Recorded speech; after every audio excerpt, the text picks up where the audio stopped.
Bismillahirrahmanirrahim. Assalamualaikum warahmatullahi wabarakatuh. Waalaikumsalam warahmatullahi wabarakatuh. Nahmadu wa nusalli wa nusallim ala Sayyidina Muhammad ibn Abdillah wa ala alihi wa sahbihi wa mawala. Terima kasih kepada Gus Ai atas waktunya yang diberikan kepada saya. Sebagai seorang pengamat, penulis, dan tentunya beliau dulu memegang kendali penuh di sebuah wilayah terkait organisasi Hizbut Tahrir Indonesia yang kini sudah menjadi organisasi terlarang di Negara Kesatuan Republik Indonesia sejak proses pelarangannya mulai dari 2017 hingga saat ini telah ditetapkan menjadi organisasi terlarang seperti circle mereka sendiri, Forum Pembela Islam, kemudian Forum Ukhuwah Islamiyah, kemudian tentunya kelompok radikal teroris lainnya. Nah, tetapi walaupun mereka sudah dibubarkan, Gus, mereka sudah dibubarkan, kemudian label-label mereka ini sudah jarang muncul, walaupun masih ada ya, masih ada. Tetapi kayak seperti tokoh-tokoh mereka masih tetap memperdagangkan sistem khilafah Islamiyah sebagai sebuah solusi. Padahal menurut jenengan yang sering ditulis itu bahwa mereka sebenarnya bukan ingin membumisasikan khilafah Islamiyah seperti di dalam kitab-kitab yang ditulis oleh para ulama-ulama Ahlus Sunnah wal Jamaah. Tetapi menurut jenengan mereka lebih kepada khilafah tahririyah. Betul. Nah, bedanya apa, Gus, khilafah Islamiyah dengan khilafah tahririyah, atau kalau di salah satu artikel jenengan khilafah Yusantoiyah. Nah, itu bedanya apa, Gus? Karena masyarakat ini tidak terlalu melek, bahkan Hizbut Tahrir ini kan kerap bermain di tatanan linguistik. Betul. Mereka suka mempermainkan bahasa, mempermainkan referensi untuk mendapat legitimasi dari masyarakat. Itu perbedaannya seperti apa sebenarnya? Iya, terima kasih ya. Begini, sebelumnya saya perlu jelas dulu ya, posisi Hizbut Tahrir itu setelah dicabut badan hukumnya. Jadi masyarakat itu seolah-olah memandang setelah dicabut badan hukumnya Hizbut Tahrir itu tidak ada gitu. Padahal kan nggak begitu faktanya kan. Karena yang dilakukan oleh pemerintah pada saat itu tahun 2017 itu kan 4 tahun yang lalu itu hanya mencabut badan hukum secara administrasi saja, bukan secara politik atau secara hukum gitu. Sehingga Hizbut Tahrir pun kita katakan sudah dibubarkan, tapi mereka tidak pernah membubarkan diri, kan begitu. Dan faktanya pun demikian. Walaupun mereka sudah dicabut badan hukumnya, aktivitas mereka seolah-olah seperti tidak dicabut badan hukumnya, begitu kan. Nah, ini harus kita perjelas dulu. Artinya secara realitas Hizbut Tahrir itu belum bubar. Iya, syaritas itu kan. Walaupun mereka tidak punya badan hukum. Mereka tidak melakukan aktivitas seperti biasa. Terkait dengan khilafah yang sedang diperjuangkan oleh Hizbut Tahrir, bahwa khilafah yang diperjuangkan oleh Hizbut Tahrir itu bukanlah khilafah alamin haji nubuwah. Kan kalau kita merujuk pada istilah khilafah alamin haji nubuwah, yang sudah pernah terjadi itu adalah khilafah setelah wafatnya Rasulullah SAW, yaitu yang dipimpin oleh khalifahnya Abu Bakar, Umar, Utsman, dan Ali. Sedangkan khilafah alamin haji nubuwah yang akan datang itu belum terwujud kan. Artinya kalau kita ingin menjadikan suatu standar untuk menilai sebuah khilafah itu apakah alamin haji nubuwah atau tidak, maka kita merujuk kepada khilafah pasca Rasulullah wafat itu, yaitu Abu Bakar, Umar, Utsman, dan Ali. Nah, kalau kita lihat realitas dari khilafah alamin haji nubuwah pasca Rasulullah wafat itu, maka kita akan menemukan realitas pertama, bahwa khilafah itu adalah pengganti kepemimpinan politik dari Rasulullah SAW. Ya. Nah, tapi khalifah yang menjadi pengganti itu bukanlah seorang pemimpin yang dipilih dan diangkat langsung oleh Allah Subhanahu wa taala. Nah, ini yang membedakan dengan posisi Muhammad SAW ketika beliau menjadi pemimpin politik di Madinah. Karena konsekuensinya pada saat itu adalah Muhammad SAW itu memang sudah diangkat oleh Allah menjadi Rasul dan Nabi sekaligus pemimpin politik. Jadi umat itu tinggal terima atau tidak. Jadi umat tidak punya hak untuk memilih. Ya kan, umat tinggal mau tunduk atau tidak. Sami'na wa ta'na, ya. Sami'na wa ta'na saja, itu berlaku secara mutlak. Tapi itu khusus untuk Nabi Muhammad SAW. Nah, setelah Rasulullah SAW wafat, maka umat pun paham bahwa pemimpin pengganti beliau itu hanyalah pemimpin politik, bukan pemimpin spiritual. Oleh karena itu, maka hak politik umat dalam hal ini bisa digunakan untuk memimpin, untuk memilih siapa pemimpin mereka. Nah, kita lihat kenyataannya bahwa ketika Rasulullah wafat, para sahabat kan di Saqifah Bani Sa'idah itu bermusyawarah ya untuk memilih dan mengangkat siapa pemimpin selanjutnya ya. Nah, kemudian terjadi musyawarah, debat dan lain-lain, akhirnya terpilihlah Abu Bakar Siddiq sebagai seorang khalifah. Artinya apa? Artinya bahwa seorang khalifah dalam sistem khilafah ala minhajin nubuwah itu adalah orang yang dipimpin dan diangkat oleh umat, bukan orang yang mengangkat dirinya sendiri atau diangkat oleh segolongan orang. Seperti kan kasus pada saat di Saqifah Bani Sa'idah kan sebenarnya kaum Ansor kan sudah mengangkat Sa'ad bin Ubadah kan. Cuman karena ini pengangkatannya bersifat sepihak, artinya tidak mewakili semua umat pada saat itu, maka pengangkatannya dianulir, ya kan? Artinya tidak boleh. Tidak boleh ada pengangkatan seorang khalifah secara sepihak. Karena pada hakikatnya kekuasaan itu di tangan umat. Itu udah jadi rumus itu. Pada hakikatnya as-sultan lil ummah ya. Artinya kekuasaan di tangan umat. Maksudnya apa? Maksudnya umat memiliki wewenang untuk mengangkat siapa yang mereka suka untuk menjadi pemimpin. Nah, begitupun dengan selanjutnya ketika Umar bin Khattab menjadi khalifah. Walaupun Umar bin Khattab direkomendasikan oleh Abu Bakar As-Siddiq, tapi beliau menjadi seorang khalifah itu setelah disetujui oleh umat gitu. Ya, tetap ada keterlibatan umat ya. Iya, karena Abu Bakar As-Siddiq hanya merekomendasikan saja, bukan mengangkat. Nah, yang mengangkat tetap umat, karena tetap prinsipnya Sultan lil ummah itu prinsipnya. Kemudian Utsman juga demikian ya, dan Ali juga demikian. Nah, berbeda dengan khilafah yang sedang diperjuangkan oleh Hizbut Tahrir. Kalau Hizbut Tahrir ini begini, mereka itu sudah memiliki seorang calon khalifah yang sudah dipersiapkan ya. Yang sudah dipersiapkan ya kan, yaitu Amir Hizbut Tahrir sendiri. Yang tentu gitu kan, dari kelompok mereka nih. Dari kelompok mereka, betul. Kemudian Hizbut Tahrir itu sebagai sebuah partai politik menjadi tim sukses dari pencalonan Amir mereka menjadi khalifah, ya kan. Kemudian metode Hizbut Tahrir dalam menjadikan Amir mereka menjadi khalifah itu bukan dengan metode pemilihan dan musyawarah seperti yang terjadi seperti pada empat khalifah itu. Ya. Iya, karena Hizbut Tahrir mengadopsi pendapat bahwa metode pendirian khilafah ini dengan Thalabun Nusrah kan, artinya ya singkatnya dengan kudeta militer. Artinya Hizbut Tahrir sebenarnya dalam hal ini memaksakan umat agar membaiat Amir mereka menjadi khalifah. Dengan kata lain bahwa sebenarnya Hizbut Tahrir itu telah merampas hak politik umat untuk mengangkat dan memilih seorang. Di 4 khalifah yang as-sultan lil ummah itu tidak berlaku di Hizbut Tahrir. Tidak berlaku. Nah, justru disinilah sebenarnya penyimpangan dari Hizbut Tahrir dalam hal metode pendirian khilafah, atau singkatnya itu metode pengangkatan seorang khalifah. Hizbut Tahrir sama sekali tidak mengikuti ala minhajin nubuwah, iya kan?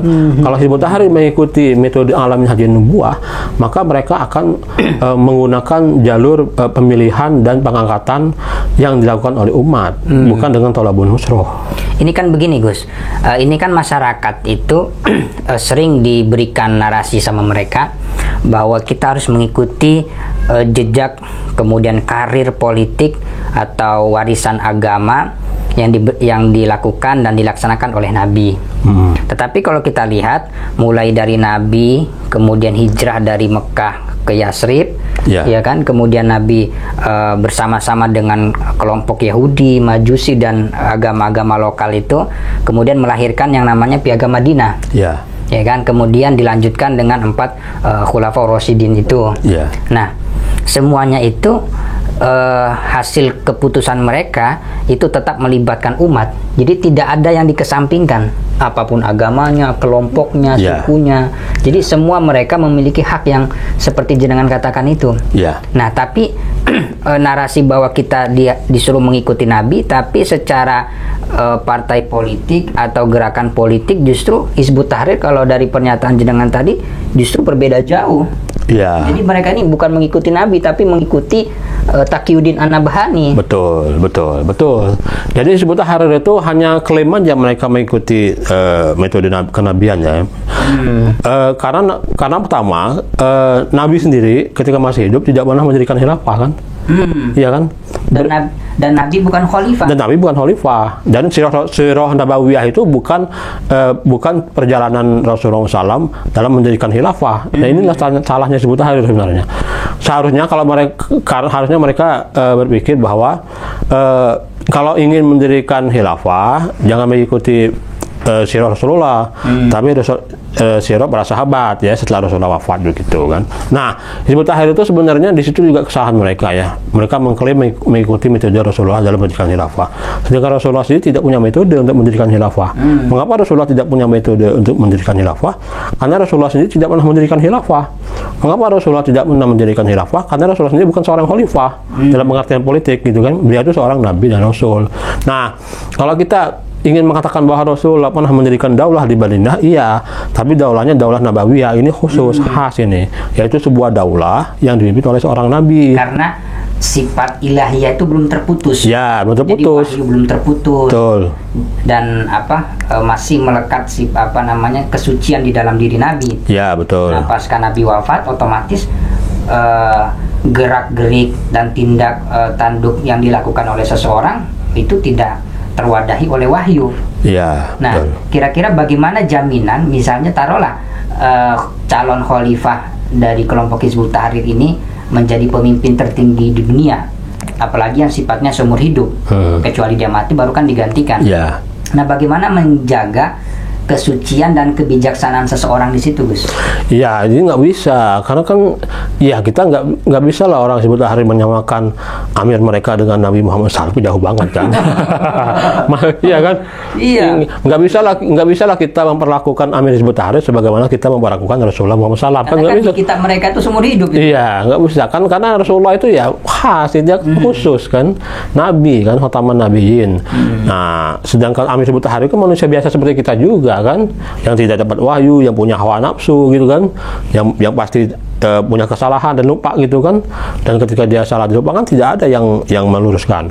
Kalau Rasulullah SAW ketika keliru ada yang meluruskan, itu malaikat Jibril kan. Nah, kesalahan Hizbut Tahrir adalah mereka mempersepsikan amir mereka seperti Nabi Muhammad SAW, dan mereka ingin umat ini memperlakukan amir mereka seperti umat memperlakukan Muhammad SAW. Dan ini nggak boleh ini. Jadi dia menawarkan, sebenarnya dia itu sedang menawarkan calon khalifah, tetapi masyarakat tidak tahu khalifahnya siapa. Iya, ini nggak boleh kan, ini kita membeli kucing barang atau membeli kucing dalam karung. Iya, nggak bisa. Ini kan nggak usah lah dalam soal pengangkatan pemimpin ya. Dalam hal jual beli aja, kalau barangnya nggak jelas kan nggak boleh kita beli. Betul kan? Apalagi barang yang dijual itu hanya bersifat satu sisi saja. Iya. Karena kan di samping prinsip as-sultanil ummah itu di dalam politik juga kan kita mengenal yang namanya konsensus ya. Betul, konsensus. Nah, jadi Nabi kemudian 4 khulafaur rasyidin itu semuanya berdasarkan konsensus untuk sebuah keputusan politik. Betul. Nah, kalau di Hizbut Tahrir itu ijtihad yang berlaku itu ijtihad mayoritas atau ijtihad yang hanya di kelompok mereka sendiri? Iya, di Hizbut Tahrir itu yang berlaku adalah ijtihad amir mereka. Jadi umat ini seolah-olah tidak punya hak politik. Semua ya, kalau bahasa Indonesia sebenarnya Hizbut Tahrir sudah merampas hak politik umat. Sebenarnya kalau dipikir-pikir mereka justru menerapkan sistem teokrasi atau jadi benih-benih diktator itu lebih dominan. Betul. Karena kalau dari situ kan hak suara kita dibungkam. Betul.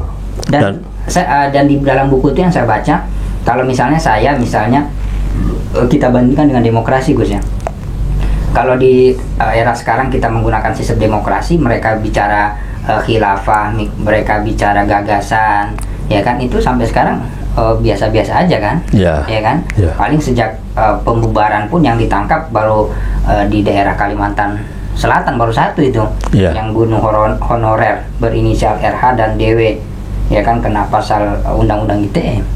Nah, tapi kalau di sistem khilafah Islamnya sudah tegak, kemudian negara khilafah sudah tegak, orang yang bicara nasionalisme pun itu langsung di... Oh iya, jelas itu. Karena begini, karena dalam persepsi Hizbut Tahrir, nasionalisme demokrasi itu termasuk ide-ide kufur. Jadi warga negara khilafah nanti itu dilarang untuk membicarakan, menyebarkan ide-ide kufur. Selain khilafah itu sendiri. Selain khilafah sendiri, nanti orang yang bicarakan ide-ide kufur itu akan dapat hukuman. Jadi mereka itu mau enak sendiri gitu ya? Ya iya.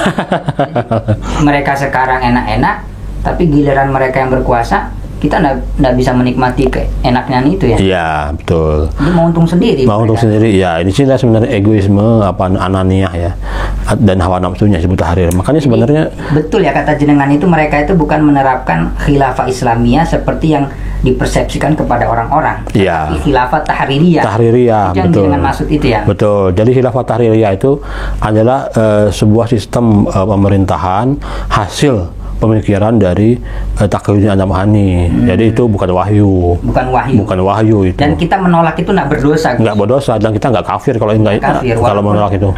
Walaupun mereka sebut orang yang menolak keterlibatan di dalam mengupayakan negara khilafah dikategorikan maksiat. Nah, ini kan baru kali ini kita belajar di pesantren, belajar kitab, dan kita tidak memperjuangkan, kita dapat kategori dosa kan ini. Ini ijtihad dari mana gitu, Gus? Ya, inilah di antara kesesatan pemikiran Hizbut Tahrir, di mana mereka memaksiatkan orang yang tidak setuju dengan khilafah tahririyah. Padahal kan gini, oke lah dalam konteks ilmiah itu sebagai sebuah produk ijtihad, ya kan? Ya kalau ijtihad sah-sah saja kan, sebagaimana juga Siapapun bisa. Siapapun boleh. NKRI juga hasil ijtihad gitu kan. Nah, cuman dalam ijtihad itu ada etika bahwa satu ijtihad tidak boleh menghapus ijtihad yang lain, begitu. Al-ijtihad la yunqadu bil ijtihad. Ya, nah sebenarnya Hizbut Tahrir itu dengan mereka memperjuangkan khilafah di wilayah NKRI ini, mereka sudah tidak etis lagi dalam hal berijtihad ini. Karena NKRI ini kan hasil ijtihad dari beberapa ulama kan. Iya, dan lintas kelompok. Lintas kelompok. Harusnya Hizbut Tahrir tinggal ikut aja sebenarnya. Dan tiba-tiba mereka datang kemudian mengklaim sebagai penerus pejuang khilafah, tapi di samping itu mereka mengatakan kita orang yang masih bermaksiat, orang yang masih terkotori oleh ide-ide kufur gitu kan. Padahal produk-produk kufur juga dipakai oleh mereka sebenarnya. Betul. Mereka juga sebenarnya menggunakan ide-ide kufur juga.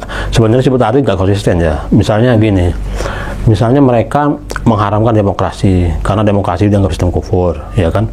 Tapi di sisi lain mereka memanfaatkan demokrasi. Padahal Hizbut Tahrir berpendapat seseorang tidak boleh memanfaatkan barang haram, ya kan? Di dalam perjuangannya. Iya, misalnya begini, misalnya orang misalnya yang paling gampang contohnya babi lah ya, babi itu kan sudah jelas haramnya kan. Jadi semua memanfaatkan babi untuk suatu yang lain itu nggak boleh menurut Hizbut Tahrir kan, karena memanfaatkan barang haram hukumnya haram. Nah, Hizbut Tahrir pun seharusnya demikian, karena mereka mengharamkan demokrasi, maka bagi mereka memanfaatkan demokrasi hukumnya sebenarnya haram, ya kan? Wasilatu ilal haramun. Iya. Artinya mereka itu dengan secara tidak langsung telah melakukan keharaman dengan menikmati sistem demokrasi ini untuk menyampaikan ide-ide mereka. Jadi sebenarnya mereka ini mengatakan kita terkotori oleh ide-ide kufur, tapi sebenarnya mereka memanfaatkan kekufuran itu untuk memberikan kepuasan tersendiri untuk pemimpin mereka ya. Ya, mereka memanfaatkan kekufuran itu untuk kepentingan mereka yang sebenarnya itu menurut paradigma usul fikihnya Hizbut Tahrir itu hukumnya haram. Yang ditulis sama ini ya, Abu Rostah itu ya? Ya. Usul fikihnya itu. Jadi Hizbut Tahrir itu sebenarnya nggak konsisten ya. Bukan hanya nggak konsisten terhadap pemikiran Islam secara keseluruhan, tapi juga tidak konsisten terhadap pemikiran yang mereka tabani sendiri.